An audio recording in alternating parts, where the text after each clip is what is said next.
Good morning students, how are you. तो आज हम करेंगे beautiful rose, page number 3, class 8। First of all read the instructions. Colour the picture of rose beautifully using pencil colours. So आपको यहाँ पे ध्यान रखना है कि आपको पेंसिल कलर्स यूज करने हैं। ना ही आप स्केच पेन यूज करोगे, ना ही वाटर कलर यूज करोगे, ना ही पोस्टर कलर यूज करोगे, और ना ही पेंसिल शेडिंग्स यूज करोगे। You have to use only pencil colours. So pencil colours का इम्पैक्ट बड़ा अच्छा आता है अगर आप उसको स्ट्रोक वाइज करो। अगर उसके स्ट्रोक्स आपके बहुत अच्छे आएंगे तो ऑटोमेटिक जो है कि ग्रेस आपकी पिक्चर की बहुत अच्छी आएगी। सो यहाँ पर आपको एक इंस्ट्रक्शन और दी हुई है। Do you know each rose colour symbolises a different meaning. क्या आपको पता है कि जो रोज होते हैं, हर एक रोज का अलग से मीनिंग होता है। जब किसी को रोज दिया जाता है, चाहे वो मदर को दिया जाए, टीचर को दिया जाए, फ्रेंड को दिया जाए, उनका सबका मीनिंग अलग होता है। यहाँ पर मैं आपको एक बात बताना चाहूँगा। जैसे आप यूजली हम क्या देखते हैं कि जो रेड कलर के फ्लावर्स दिए जाते हैं, रोज जो है रेड कलर के दिए जाते हैं या पिंक कलर के दिए जाते हैं। सो इनके बारे में मैं आपको थोड़ा गाइड कर दूं स्टार्ट करने से पहले। जैसे रेड रोज है, तो रेड रोज क्या, किसका सिंबल है? लव का, पैशन का, ब्यूटी का। जब भी किसी को रेड रोज दिया जाता है तो लव के लिए, उसके पैशन के लिए या उसकी ब्यूटी के लिए उसको रेड रोज दिया जाता है। जो वाइट रोज होता है वो दिया जाता है प्योरिटी के लिए और उसकी इनोसेंस के लिए। जैसे किसी बच्चे को हम दे देते हैं, सो इनोसेंस के लिए दिया जाता है। और जो डार्क पिंक है वो दिया जाता है अप्रिसिएशन के लिए। कई बार बच्चा या कोई बड़ा कोई भी अच्छा काम करता है तो उसको अप्रिशिएट करने के लिए हम उसको डार्क पिंक कलर देते हैं। उसके बाद आता है येलो कलर। येलो कलर का जो हमारा रोज है, रोज फ्लावर है, उस वो दिया जाता है जॉय, वेलकम या फ्रेंडशिप के लिए।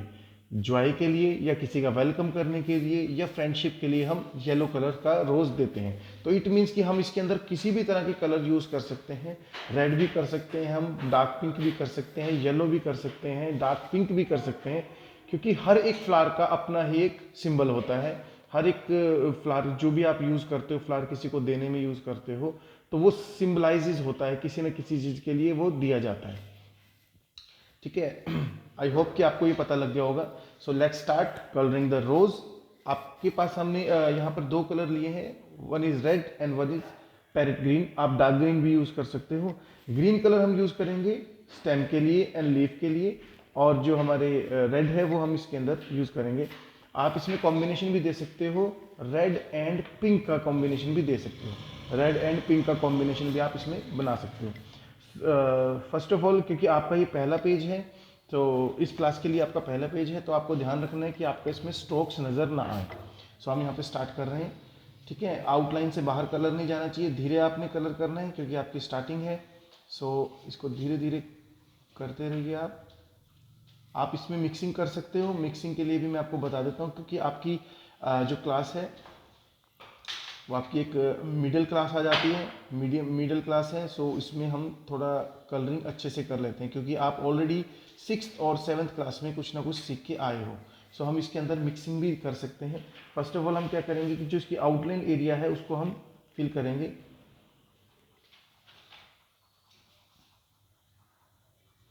सिंगल स्ट्रोक रखना है आपने, सीखा आपने, ध्यान रखना है। ये लेड टूट गया है, चलो मैं दोबारा से शार्प कर देता हूँ उसको। शार्प का ध्यान रखना है आपने, शार्प करना है, और शेप पेंसिल शेविंग्स आपने डस्टबिन में थ्रो करनी है। इस चीज़ का आपने ध्यान रखना है। अब इसको धीरे धीरे आप करते रहिए। प्रेशर हाथ का ज़्यादा नहीं रखना है, जैसे मेरा लेड अभी टूट गया था। सो आपने इसको धीरे करना है, सो दैट कि ये आपका अच्छा इफेक्ट दे। धीरे धीरे करते रहिए। कुछ बच्चों को म्यूज़िक का बड़ा अच्छा शौक होता है, तो आप साथ में सॉफ्ट म्यूज़िक भी चला करके अपनी ये जो कलरिंग है इसको कंप्लीट कर सकते हो। क्योंकि जो आर्ट है वो आपकी एक मूड की होती है। अगर आपका मूड अच्छा होगा, आर्ट करने का होगा, मूड बनेगा, तो आप इसको बहुत अच्छा कर पाओगे। और अगर आप किसी भी आर्ट को मजबूरी में करोगे कि किसी टीचर ने बोला है करने के लिए, करनी पड़ेगी, तो वो आपकी आर्ट अच्छी नहीं होगी। तो इससे आपने ध्यान रखना है कि इसको बिल्कुल अपना एक एनवायरनमेंट क्रिएट करके करना है। देखिए मैंने पहले यहाँ पे रेड किया है और बीच में यहाँ पे मैं हल्का हल्का इसमें पिंक कलर कर रहा हूँ। इसमें मैं पिंक कलर कर रहा हूँ, मतलब कि हमारे पास ये जो फ्लावर होगा ये दो कलर में आ जाएगा। पिंक एंड रेड का मिक्सचर। वाइट स्पेस कहीं मत छोड़िएगा आप इसमें, अगर वाइट रहेगा तो ये थोड़ा अनटाइडी नज़र आएगा आपका फ्लावर और देखने वाले को लगेगा कि इसको कलरिंग की नॉलेज नहीं है। ठीक है, सो मैंने यहाँ पर आपके रेड किया और बीच में मैंने पिंक किया। सेम आपने हर पेटल को ऐसे ही करना है। अपनी शीट को आप साथ साथ उसी तरह से घुमाते चले जाइए जैसे आपका हाथ सेट बैठता है। रेड एंड पिंक का मिक्सचर आपने करना है। रेड कीजिए, यहाँ पर रेड करते रहिए और साथ साथ इसमें आउटलाइनिंग पार्ट में आप इसमें रेड कीजिए। आउटलाइनिंग के साथ साथ ये देखिए जैसे मैं कर रहा हूँ। कुछ बच्चे अगर साथ साथ नहीं कर सकते, इस वीडियो को देखने के बाद आप वीडियो को रिपीट करके इसको फिर आप दोबारा से धीरे धीरे इसके स्लो मोशन में आप इसको देखते रहिए, पॉज करते रहिए वीडियो को कि सर ने कैसे किया है, और उसके बाद इसको आप देख के डेमो को साथ साथ करते रहिए। अब मैंने यहाँ पे रेड कर दिया है, so I am using here pink colour again. So बीच में आपने पिंक कलर को यूज करना है। स्ट्रोक्स का ध्यान रखना है कि स्ट्रोक आपका वन साइडेड ही हो, टेढ़ा मेढ़ा ना हो, तो वो आपका अच्छा नहीं लगेगा। एक्टिविटीज़ हम और भी करेंगे, इसमें बहुत अच्छी अच्छी एक्टिविटीज़ हैं आपकी बुक में, बट यही है कि हर एक्टिविटी, जो भी एक्टिविटी हो वो सुंदर बने। ऐसे हमने बिल्कुल भी ये नहीं करना है कि हाँ सर ने बोल दिया चलो चेक करवानी है हमने वर्कशीट, सो जैसे मर्जी करके सर को दिखा दें। हमने हर एक वर्कशीट में एक्सीलेंट लेनी है। आपने इस चीज़ इस हिसाब से करना है कि आपको हर एक वर्कशीट में आपको एक्सीलेंट डिज़र्व हो। तो ये आपको यहाँ पे मैंने पिंक कलर अगेन कर दिया, pink colour see what it. So इसी तरह से आप इसमें रेड कलर फिर कर लीजिए। जल्दी कोई नहीं करेगा, जल्दी जो करेगा उसका कलरिंग ख़राब होगी। ये मत सोचिए कि जल्दी करने से कलरिंग अच्छी हो जाती है, नंबर ज़्यादा मिलेंगे, सर को जल्दी करके दिखा देंगे, ऐसा नहीं है। आप धीरे कीजिए, स्लो आप करोगे तो आपकी पेंटिंग बहुत अच्छी बनेगी। क्योंकि जो बड़े बड़े आर्टिस्ट भी हैं वो भी पेंटिंग्स को बहुत स्लो मोशन में बनाते हैं, वो एक दिन में कंप्लीट नहीं होती, उसमें भी बहुत टाइम लग जाता है, महीनों लग जाते हैं कोई भी पेंटिंग को कंप्लीट करने में। सो आप इसमें कलरिंग कीजिए, धीरे कीजिए, अच्छी कीजिए, वन स्ट्रोक कीजिए, ताकि देखने वाले को लगे कि यस कलरिंग बहुत ही सुंदर हुई है। क्योंकि इफ़ेक्ट सारा जो है वो स्केचिंग का तो है ही कि आपको ऑलरेडी सब कुछ फ्लावर स्केच बना करके दे दिया, बट जो कलरिंग का इफेक्ट है उसका, उससे पेंटिंग की जो है ना ग्रेस उससे ज़्यादा आती है। धीरे धीरे करते रहिए, पिंक और रेड को एक से मिक्स करते चले जाइए। जरूरी नहीं है कि जहाँ पर आपने रेड कर दिया वहाँ पिंक ऊपर नहीं करोगे, आप उसके ऊपर भी करो, और जो वाइट एरिया दिया है उसके ऊपर भी करना है। जो वाइट एरिया आपने बीच में छोड़ा है उस पर भी आपने पिंक कलर करना ही करना है, ताकि ये 3D इफेक्ट देगा। जहाँ पर आपको लगता है कि वाइट स्पेस छूट गया वहाँ पे आप एक बार पिंक कलर को घुमा दीजिए। ये रेड हो गया, रेड कलर जहाँ अभी ये काम कीजिए, पहले आप रेड कलर कर लीजिए सो दैट कि फिर बीच में आपको कलर बार बार बदलने की जरूरत नहीं पड़ेगी। हम पहले रेड कलर को प्रेफरेंस देते हैं ज़्यादा, रेड कलर पहले यूज़ कर लेते हैं, और जहाँ पे बचेगा वो हम सारा पिंक कर देंगे। यस, धीरे धीरे कीजिए आप इसको। आई होप आपको सबको समझ आ रहा होगा, और अगर आपको समझ नहीं आ रहा है किसी भी वजह से, अगर आपको लगता है कि कोई प्रॉब्लम है, तो you can call me at any time. आप कर सकते हो, मुझे कॉल पूछ सकते हो सर व्हाट द प्रोसीजर, तो मैं आपको गाइड कर दूंगा इसके बारे में। ये देखिए, इसमें आप धीरे धीरे कलर करते चले जाइए, यस लाइक दिस। जो बच्चे ये समझते हैं कि मुझे कलरिंग नहीं आती, या ये जो समझते हैं मुझे स्केचिंग नहीं करनी आती, तो वो चिंता ना करें बिल्कुल भी। आप कोशिश कीजिए, स्टार्टिंग कीजिए, आपको धीरे धीरे सारी चीज़ें करनी आ जाएंगी। अगर आप पहले ये सोचोगे कि मुझे ड्राइंग नहीं करनी आती, अब छोटे होते आपको ABC नहीं आती थी, आपको डॉट्स मार्क कर करके आपको ABC सिखाई जाती थी। इस डॉट को इससे जोड़ो A बनेगा, इस डॉट को इससे जोड़ो B बनेगा। और अब देखिए आप कितने परफेक्ट हो चुके हो कि आप किसी भी वर्ड को, लाइन को, स्पीच को, पैराग्राफ को कैसे भी इजीली लिख देते हो। वो आपकी प्रैक्टिस की वजह से ही है। अगर आप प्रैक्टिस करते रहोगे तो आपको वो चीज़ें ईजिली आती चली जाएंगी। ड्राइंग का भी ऐसा ही है, ड्राइंग सिर्फ प्रैक्टिस मांगती है। आप डेली रूटीन में हाफ एन आवर 1 आवर अपने आर्ट के लिए निकालिए, फिर देखिए आपको आर्ट कितना कुछ खुद ही सिखाती चली जाएगी। आपको धीरे धीरे अपनी कमियां पता लगने लग जाएंगी कि कमी किस चीज़ में आ रही है, यहाँ पे कलरिंग में प्रॉब्लम आ रही है, स्केचिंग में क्या कमी आ रही है, तो आपको पता लगने लग जाएगा। बट उसके लिए आपको स्टार्टिंग जरूर करनी है पेंटिंग की, एक बार स्टार्ट जरूर कीजिए स्केचिंग। जिस भी पेटल को आप कलर कर रहे हो ध्यान रहे कि आपका जो स्ट्रोक है वो वन साइडेड रहे, आउटलाइन से बाहर ना जाए, धीरे करना है।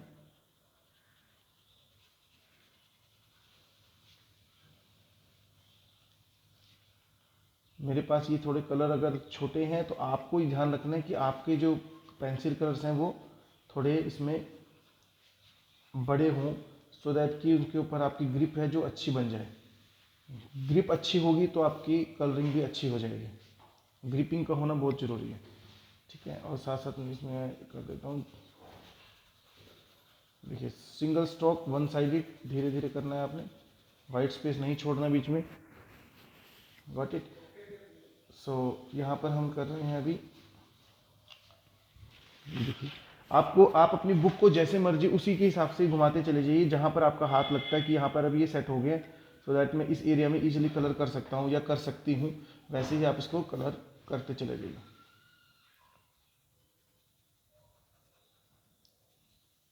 बट इस चीज़ का ध्यान रखना है हमेशा कि प्रैक्टिस ही आपको परफेक्ट बनाएगी। कहते हैं ना, practice makes a man perfect. So जैसे जैसे आप प्रैक्टिस करते चले जाओगे अपने आप ही आपको आर्ट आनी शुरू हो जाएगी।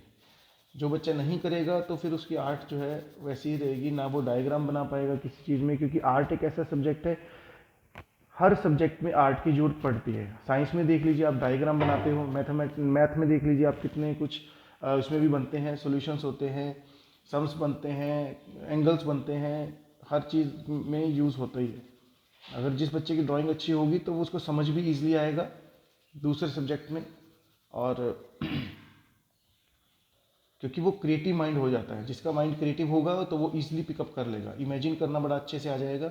जिसकी इमेजिनेशन पावर अच्छी होगी वो दूसरे सब्जेक्ट की उसमें कैचिंग पावर भी अच्छी रहेगी।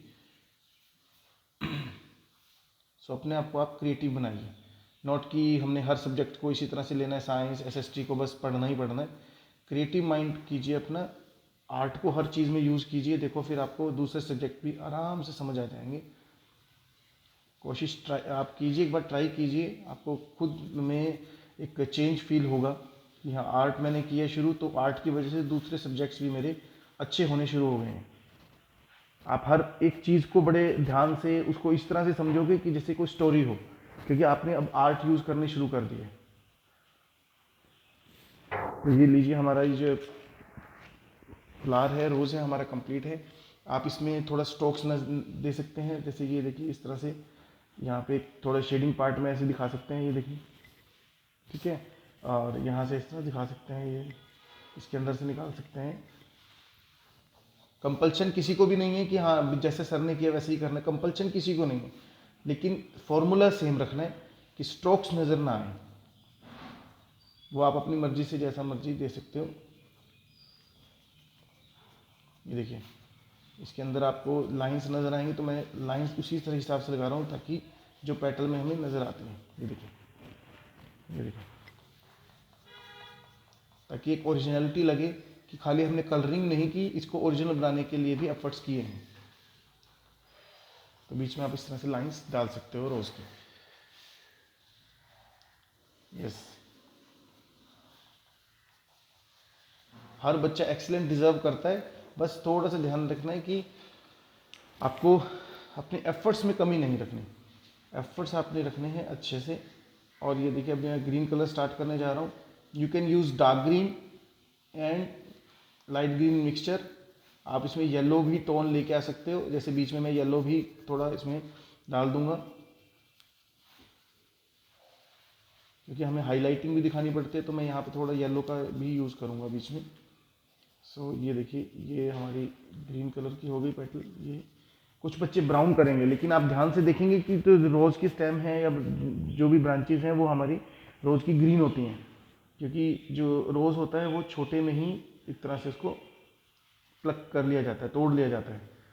तो यहाँ पे आप इसको ग्रीन पार्ट कर लीजिए और थोड़ा सा इसमें येलो के लिए स्पेस रख दें, हम बीच में हम येलो भी कर देंगे, ठीक है। और ये आपकी जो पेटल, ये जो आपकी लीव्स हैं, इसको हम ग्रीन कलर कर रहे हैं। 1 स्ट्रोक ध्यान रखना है आपने, सिंगल स्ट्रोक, बाहर नहीं निकलेगा कलर। एंड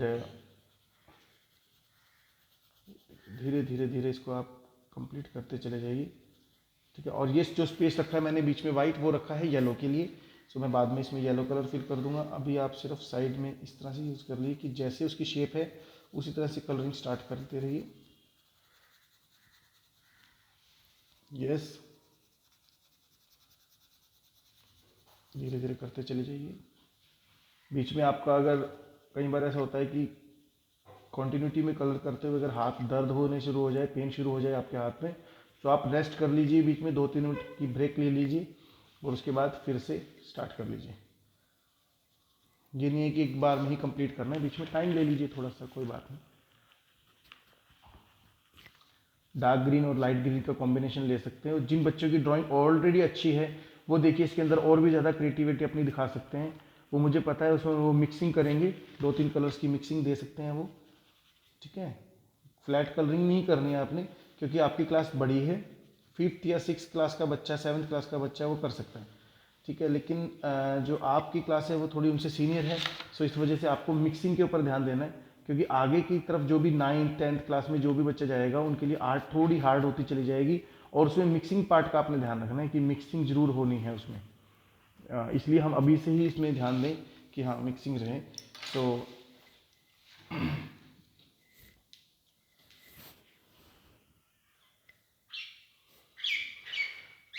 फिर यहाँ पे आपने इस तरह से इसको कर देना है। यस, ये देखिए अब यहाँ पे हल्का हल्का हमें क्योंकि कॉम्बिनेशन दिए हैं, तो आप भी इसमें कॉम्बिनेशन दे करके इसको कंप्लीट कर लीजिए। Yes, dark green, yellow, parrot green का मिक्सचर करके इसको कंप्लीट कर लीजिए।